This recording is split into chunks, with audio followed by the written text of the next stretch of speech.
Greetings, fellow viewers across the globe.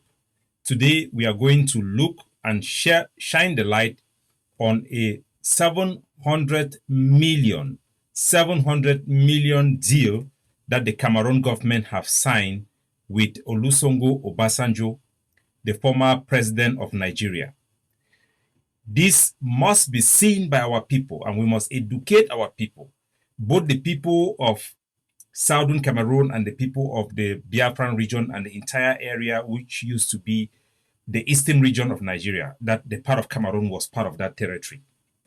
We must educate our people because our people have been suffering from the new arrangement of the ruling class in Cameroon and the ruling class in Nigeria. Our people in the English part of Cameroon will never ascend to presidential power, and the people in the eastern region of Nigeria, with the exception of Obasanjo, will never ascend to presidential power.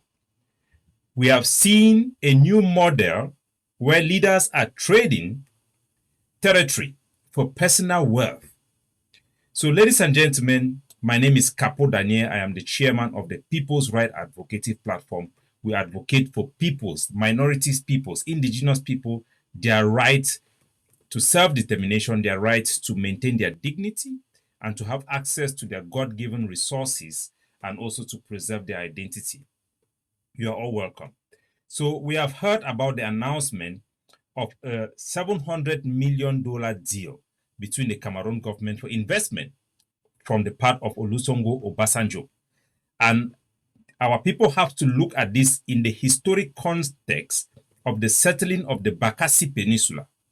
This is not just some African continental free trade area arrangement that is going on. We must look at it in the context of the transfer of BAKASSI from Nigeria control to Cameroon control with the signing of the Green Tree Accord that was signed by Olusegun Obasanjo. For the people in Nigeria who have been wondering, was the elite in Nigeria, did they involve some type of deal to sell BAKASSI to Cameroon? What type of arrangement was made?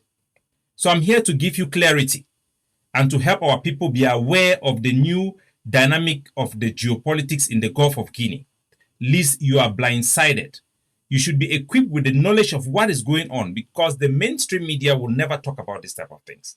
So all those who are in Nigeria, the whole of Cameroon should listen to this information very, very carefully because people have been wondering what mafia happened for BAKASSI Peninsula to be settled in court and the Nigerian president to sign those documents when he knows that he faced serious political opposition back home, even within the Nigerian military.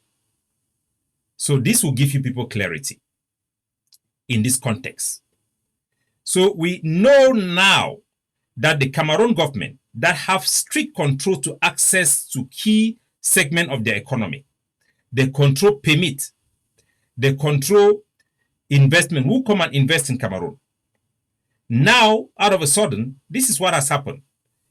They have given Olusegun Obasanjo 10 hectares of timber processing facilities in Cameroon, in a key town called Kribi, that the Cameroon elite have chosen this key town to try to counteract the possibility of the English area in Cameroon, which has a better port in Victoria, or what we call Limbe.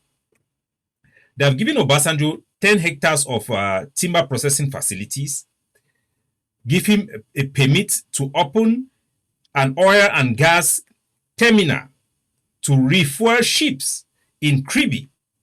They have given him to also operate what they call transshipment services in that area, the permit already. They have granted him a permit to build a 5-star hotel in Kribi.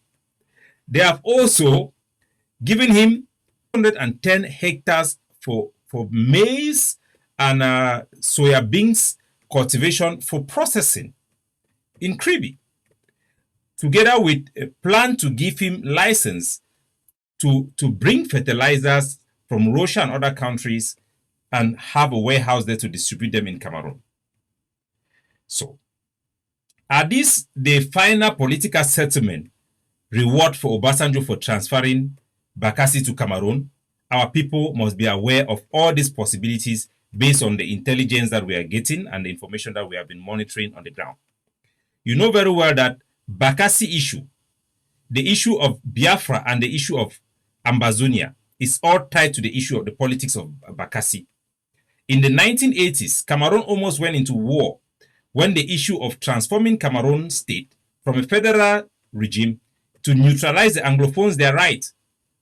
The Anglophones finally reached out to the Nigerian government to start the BAKASSI war, to try to use that as a leverage to get away from Cameroon.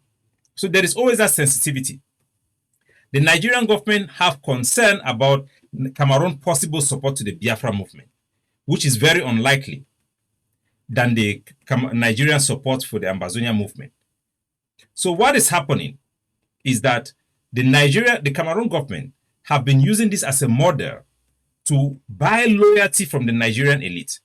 Recently, we have seen the Nigerian political parties, the parliamentarian of the People's Democratic Party, the party of Obasanjo, raising up the issues of Ambazonia, giving our leaders privileges to make their case for the Ambazonian leaders who are currently held in jail in Cameroon.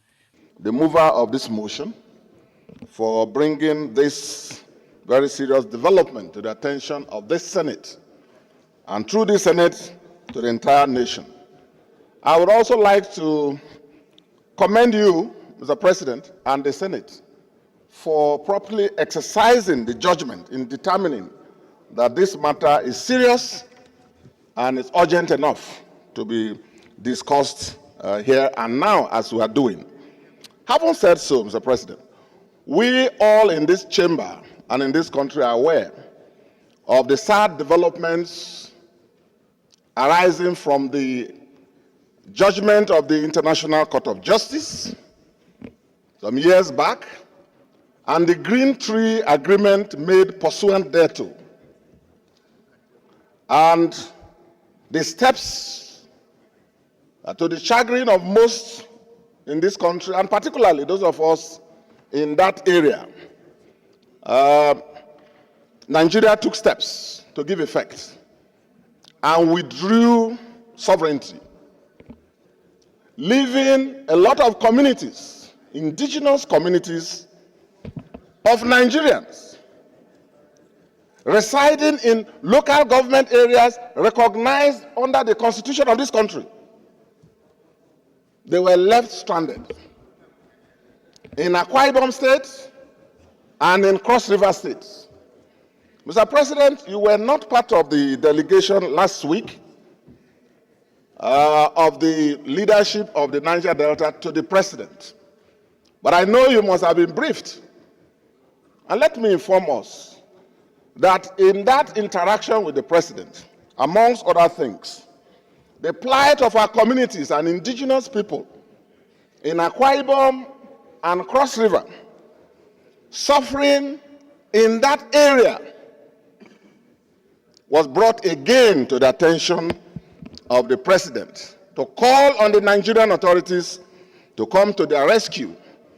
And I think what is happening this morning is an extension. And our people have to understand the politics so that they are not being used. I say so as an activist that have engaged in this issue. I am part of the architect of the union between Ambazonia and the Biafra movement. So you people should be very aware about what is going on. We may be powerless to do anything about it, but the least we can do is to educate our people what is actually going on. These are the facts of the matter. BAKASSI Peninsula is a territory that was handed to the British, to the Germans, when German was controlling Cameroon, was a Cameroon colony. The British government handed over BAKASSI to the Germans through the Anglo-German Treaty that was signed in 1913. But the Germans never administered BAKASSI. They never brought their administration into BAKASSI, even though BAKASSI on paper was given to the Germans. BAKASSI still remained administered by the British authorities, and the people of BAKASSI continued their administration and their education in the Nigerian system. So what happened is that Cameroon, after unification, claimed BAKASSI as its territory, because that is its territory on paper, even though 95% of the population in BAKASSI are Nigerians and consider themselves as Nigerian and have never had anything to do administratively with Cameroon. But BAKASSI is a very rich oil area in that particular peninsula and a very strategic military asset in the Gulf of Guinea. So Nigeria had a lot of leverages to claim BAKASSI because the population are Nigerians. Cameroon have never administered BAKASSI. The Germans never administered BAKASSI. And the population in BAKASSI identify themselves as Nigerians. Despite that, Nigeria have a huge military that Cameroon cannot compare with them. So Nigeria could have easily defeated Cameroon in battle, in war, and claimed BAKASSI. So what happened is that the Nigerian government and the Cameroon government went to the International Criminal Court. They chose litigation over military confrontation. During that military confrontation, it was convenient for the Nigerian government to engage in war and seize BAKASSI by force. They had reached out to some Ambazonian secessionist groups in London and many other places so that they could galvanize support for Nigeria to take that land by force. And this happened in 1990 when the main opposition in Cameroon, an English-speaking Cameroonian, was ripped of his rights to become president. So all these things were going on. Out of a sudden, Olusegun Obasanjo decided to choose the option which he knows Nigeria would lose. And they went to International Criminal Court. Together with the United Nations, they signed a Green Tree Agreement that led to the transfer of BAKASSI Peninsula from Nigeria to Cameroon. A process that took, I think, 6 years. 2002, the International Criminal Court declared that BAKASSI belonged to Cameroon. And they had a treaty that transferred the BAKASSI to Cameroon in 2006. Cameroon granted general amnesty to the chiefs in BAKASSI to buy their loyalty. But then in 2009, a new Biafran group emerged in BAKASSI led by Prince Wills, who reached out to me as an activist, and we have discussed a lot of issues. So these are the things in BAKASSI you people should know. According to the Green Tree Agreement, that Nigeria transferred BAKASSI control and authority to Cameroon, all the indigenes in BAKASSI were supposed to be deported, resettled in Nigeria, which is something the people in BAKASSI would never support. My position, which I had advocated to the Biafran people, even to the leader of the Biafran National League, this is nothing to do with the group of Mazi Nnamdi Kanu. My proposition was, support us, our right of self-determination, and in return, we are proposing that BAKASSI should be given a special status where the citizens there who wants to be Nigerian should have some dual nationality and will not be required, because in the future they may be required to need visa to go to Nigeria. So that they will have that international status where they can go to Nigeria and go to Cameroon freely. It should be an economic zone for both Cameroon and Nigeria. That was a concession that I was pushing for, to gain the support of the people who live in BAKASSI, because as Africans, I don't support that people in BAKASSI should be relocated into Nigeria.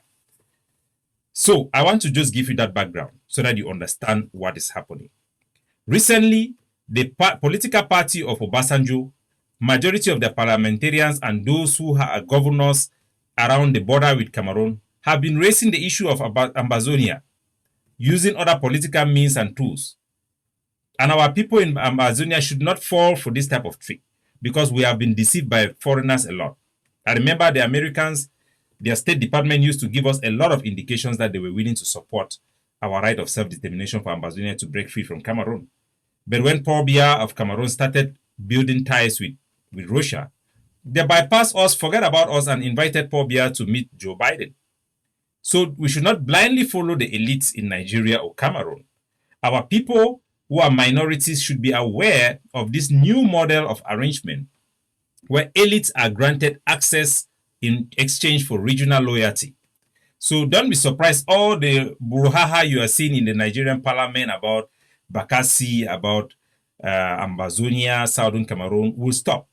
Eventually, you see them becoming hostile, their government becoming hostile even to our refugees who are in Nigeria. Why? Because of this political settlement.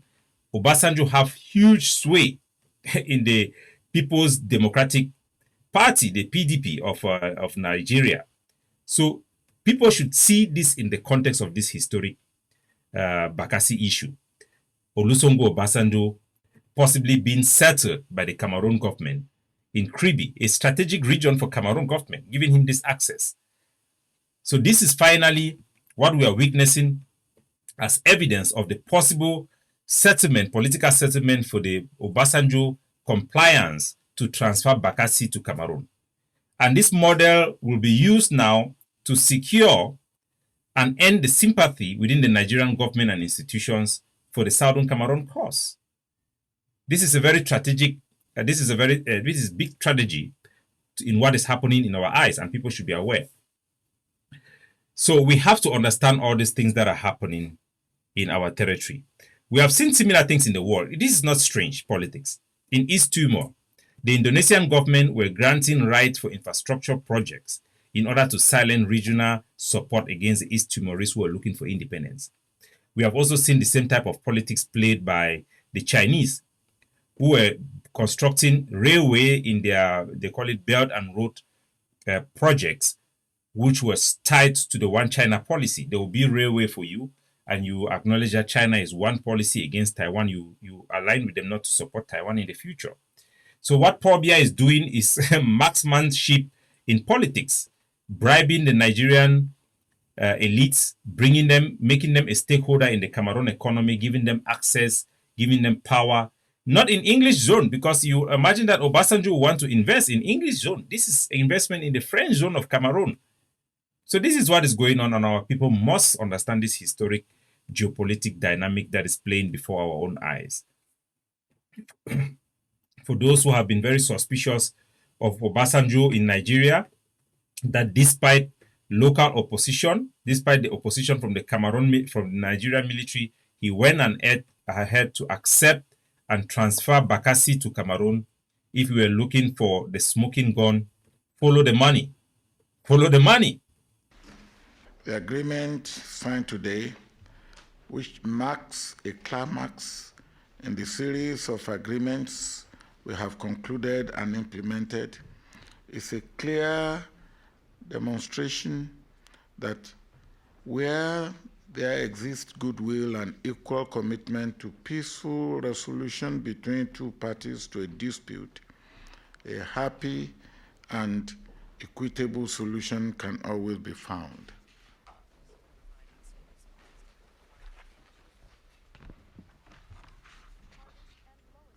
En signant le présent accord, nous nous sommes dotés d'un instrument efficace de mise en œuvre de l'arrêt de la Cour portant règlement définitif de notre différend frontalier.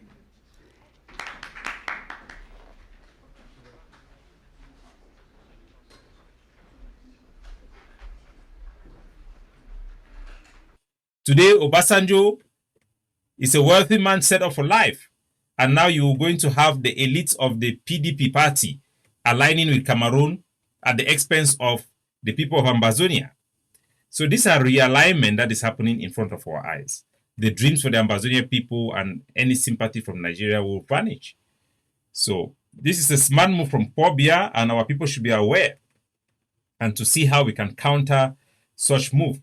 Number one way of countering it is to let the people know, so that when they see Obasanjo coming, when they see the PDP dropping and not taking interest of the case and the plight of refugees, which are legitimate plight, they should understand that they have been bribed, they have been compromised by possible exchange of giving them access, giving them businesses in Cameroon in exchange for their loyalty. And they will eventually become hostile against Ambazonian and our refugees who live in Nigeria. So this is a very important update I want to bring to all of our people to be aware of. The people in Nigeria and the people in Cameroon should be aware of this new model that is emerging in Africa, where elites are being offered access, business license, capital to invest in exchange for loyalty. This is the new dawn of Africa that our people should be aware of. It is for the people's right, the minority people who are being marginalized, who are being suppressed, who do not enjoy equality in those countries. They have to continue to advocate for their rights using peaceful means, using other tools that are available for community leaders to advocate and push for the right of their people. The people in the eastern region of former eastern region of Nigeria, be it the Biafra people, the Igbo people, they have all the rights to have equality and for their own children to emerge. This new type of colonial setup where elites are now having such deals is very bad for the common man. The rich will become richer, the poor will become poorer. And that is not a scenario that we want. We want transparency, we want accountability, we want Africans' unity not to be based by building such conniving between elites, but we want things that are centric on the peoples themselves, their right. We have a long history with Nigeria. We are good neighbors. Cameroonians are good people. We are all one people. We have to advance in a way that benefits the common people, not just creating such alliances for the sole purpose of suppressing the right of minority rights. God bless you all.